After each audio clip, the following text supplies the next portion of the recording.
นกเขาตู้เลยนกเขาฮะตัว50อันนกยังเนี่ย50คือเดียวบ่อันนี้ตัวเท่าไหร่กับปาน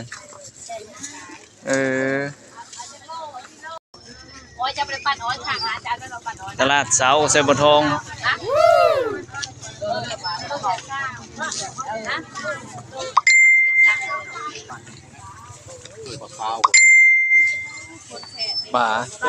ปลาขาวเด้อนี่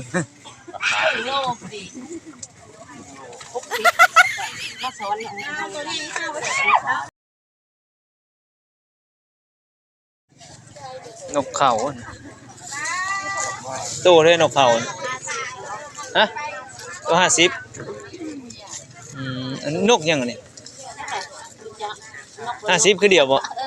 อันนี้ตัวเท่าไหร่กับปาน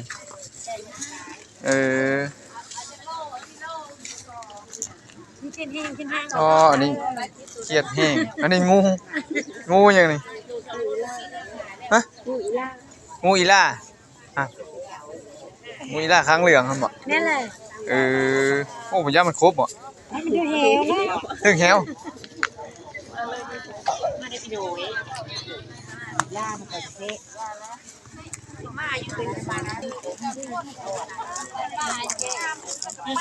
มีเศร้าคนเราอ่ะ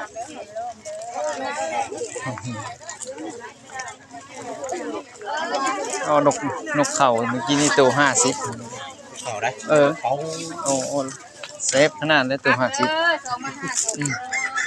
โหดขนาดนั้นสีมันเป็นหย่ำกินนี่จีน่าอกล่องให้จีน่า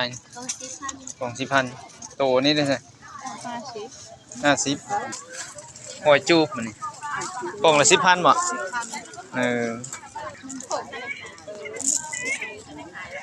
นี่นี่ผู้สาวน้อยครับไก่จีน่าในราคา